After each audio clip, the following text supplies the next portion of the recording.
here with my client, Rachel, who has just finished up the Confident Eater program. We just finished our last session today, and I thought it would be so fun to do a little interview for you guys to get to know her story and her transformation. So Rachel, do you want to introduce yourself? Yes, my name is Rachel, as you've heard. I originally met Amber at the gym, believe it or not. I am a personal trainer, so I approached her to do a workout with me, and that's how we met. And then obviously I became a client of hers not soon after that, and that's how I'm here. Yeah. It's so funny that I was working with Rachel first, and then we swapped spots. And now we're working together. And one thing that I think is really unique about Rachel's story is that she was a personal trainer, or still is. And I think this is so important because I know a lot of you get kind of stuck in this shame cycle of, well, I should know how to eat, and eating should be easy. And I think, being a personal trainer, I'm sure you went through some of that yourself and thinking that we should know how to eat all these things. But really, there's so much to eating and so much to coaching that sometimes needs to happen in order for changes to happen. So do you want to talk about a little bit about your journey and where you were when we first started? Yeah, totally. So it's funny that you say that. I actually had a conversation with my college roommate where I said, it's so frustrating that I know exactly what I should be eating, how much I should be eating, when I should be eating it, and what I should be exercising or what I should be doing for exercises. But I just won't. I just can't. I felt like I would put this plan together where I'd, eat this on this day and this on that day, and I'd have this whole thing organized. I would meal prep, but that would last for a couple of weeks, and then I would go to the grocery store and get a box of cereal and a thing of cookies and some milk, and I'd go to town and feel horrible the next day. And I was just so frustrated with myself because it felt more like a willpower thing. And I was like, I just look so silly compared to all these other people in the exercise profession, because they are doing what they are preaching and I'm not. And I felt very, I was like being a hypocrite almost. But that was maybe in college was like the height of my binge eating disorder. I was never officially diagnosed. But I took a psychology class and I read the DSW, so I kind of knew what's going on. And then I became a personal trainer because I really did love working out. I love teaching people how to exercise. I love that, you could feel good about your body in this way. And then I moved to Colorado from Texas and got a job at the gym that Amber and I go to. And I started my eating then wasn't really on the binging level anymore. It was more overeating. And I was kind of how I was telling Amber that it didn't really feel like a problem to me because it wasn't binging anymore. I'm like, I'm not binging anymore. It's not that big of a deal. But I kind of told her, and actually she told me about the group that we were kind of like the group coaching class. And I was like, oh, maybe I'll pop in, see what's going on. Because I used to have this problem in the past. And then we sat down for the one-on-one, the kind of like the intro. She was talking to me about the group. And then I was telling her, yeah, I just wish I was, instead of 6 cookies, I could have 2. Or instead of, 2 bowls of cereal, I wish I could just have 1. And so it wasn't really a huge deal to me. And then she was like, well, it's a big deal to you because it's a big deal to you, like, because it makes you feel a certain way. And I was like, well, I guess that's true. So it kind of surprised me. I'm like, in this 30-minute call, I went from no, I don't have a problem to maybe I do have something I need to work on.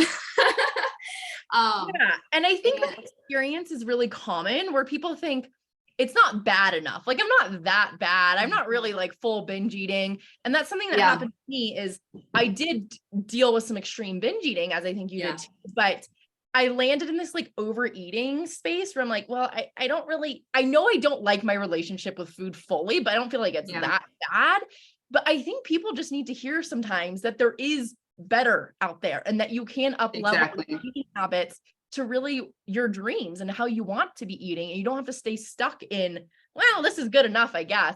I'm feeling fine, but there's always room to grow. And if you have a dream of how you want your eating to look like, you can probably reach it, right? Yeah. With a little coaching, a little support, making sure you have someone keep you accountable to do what you want to do. Exactly. Exactly. So as you've gone through this program, we've made tons of changes. So Mhm. what are some positive things that have changed about your eating in life since starting? Oh my gosh, some positive things. There's so many.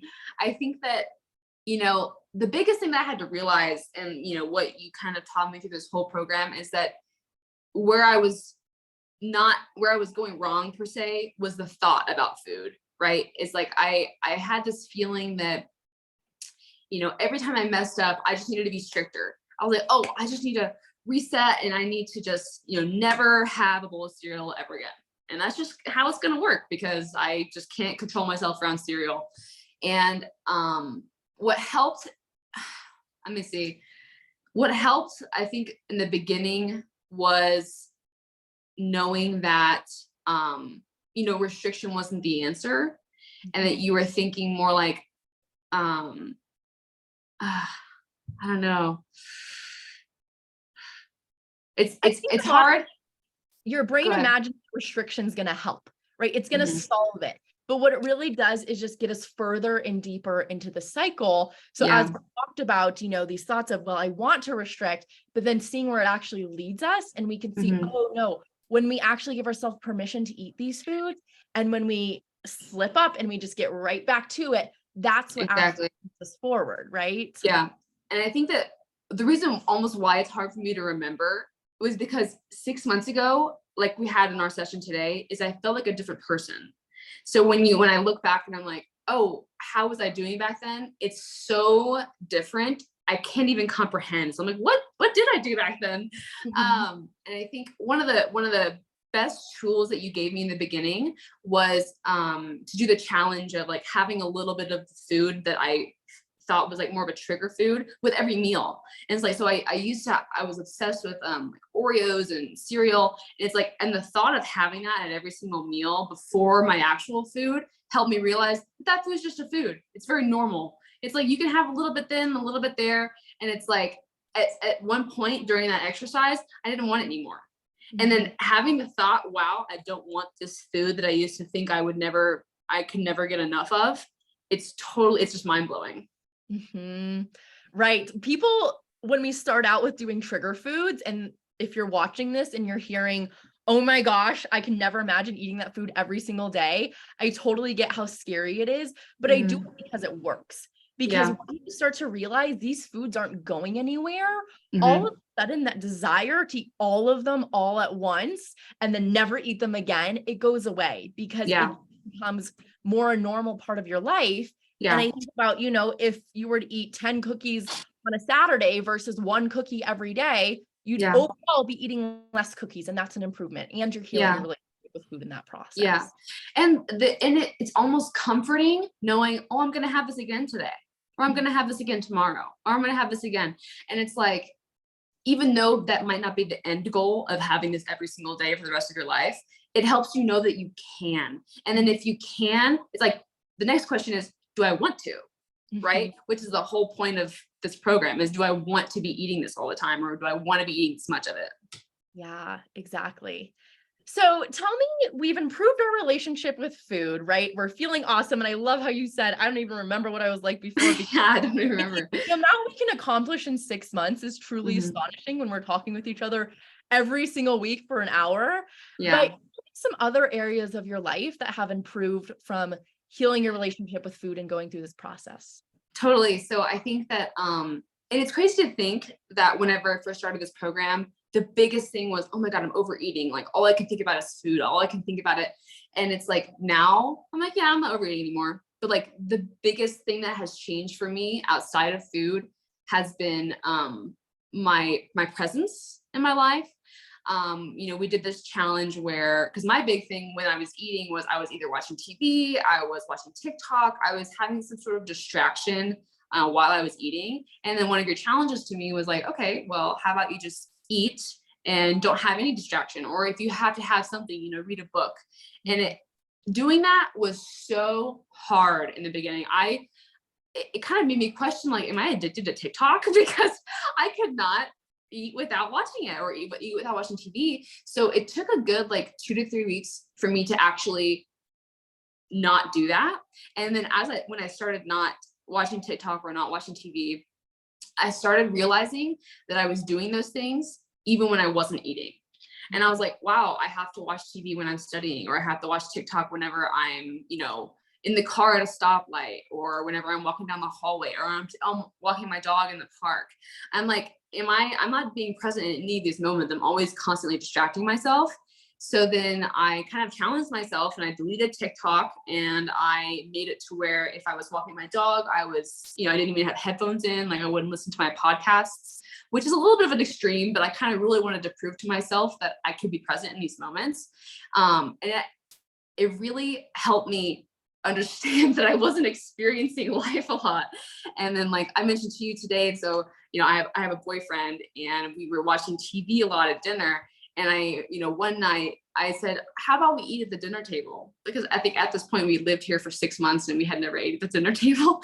And he's like, yeah, okay, whatever. So we eat at the dinner table, and we start talking, and I'm like, wow, like I can't remember the last time I actually had a conversation over a meal with you.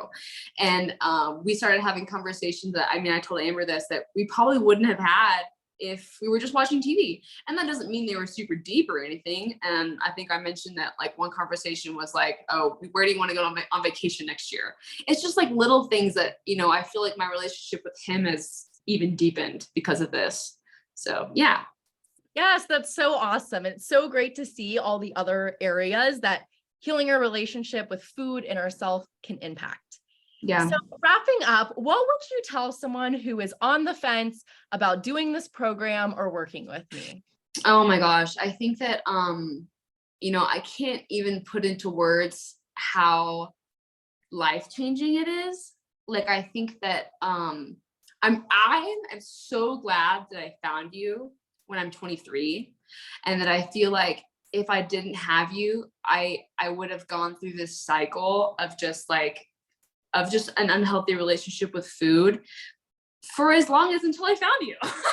So I'm just glad that I found you now. And I think that the way that it has changed my life, you can't even put a price on it. Like, it's just, if I was on the fence, like if I could talk to myself who was on the fence 6 months ago, I would have been like 100% do it. I don't care if you have to do Uber Eats or get a second job. I was like, you need to do this now, because I was telling Mason, my boyfriend, about it, and he was like, well, it's kind of a lot, it's a big commitment. Like, are you sure? And I was like, this is just like, it's my life we're talking about here. I'm like, I'm gonna hopefully have my life for a while, and I want to enjoy and be in control, and be in control for as long as I can. And I need to start now. Yeah. Oh, I love that. Thank you for all the kind words. Yeah, of course. Yes, when we do coaching, when we do these things, it's an investment in ourselves. Yeah. But to be free of our overeating and to feel good around food for the rest of our life, whether that's the next 40, 50, 60, 70 years, is truly priceless. And, I always go back to when I started my journey, and I imagine that same thing, that I was like, the sooner I could get help, the sooner I could be free. And, I'm young too. I'm 23 as well. And like the fact that I have the rest of my life without struggling with this food issue that I struggled with for 50 years and took away so much of my life, I just think it's so worth it. So yeah. And I want to say one more thing before you get off, is that because I know in the past I have considered getting help, and I've always kind of been like, oh, well, that's really expensive. I can just do it on my own. I'm like, if it's not expensive, I can probably figure it out. But then it's not until I said yes to you that I realized how wrong I was. And then I really needed to, where I was failing was not looking in, and I was being very harsh on myself, and I was being very controlling in the way that, like, I just needed to fix something, whenever it's a lot more than that. And I can't sum up 6 months in, one conversation, but it's just so worth it. Thank you, Rachel. Yeah, of course. Well, thank you for coming on today and telling your story. And I am so proud to know you and have been a part of your journey and all of the amazing changes you make. And I can't wait to see your future, all of the amazing things. Rachel's going to law school. She has so much ahead of her. And I know it's going to be so much easier now that you've gotten this taken care of, handled way. Totally. So thanks so much. And I will keep in touch with you. Yeah, that sounds good. Thank you. You're welcome. Bye, Rachel. Bye.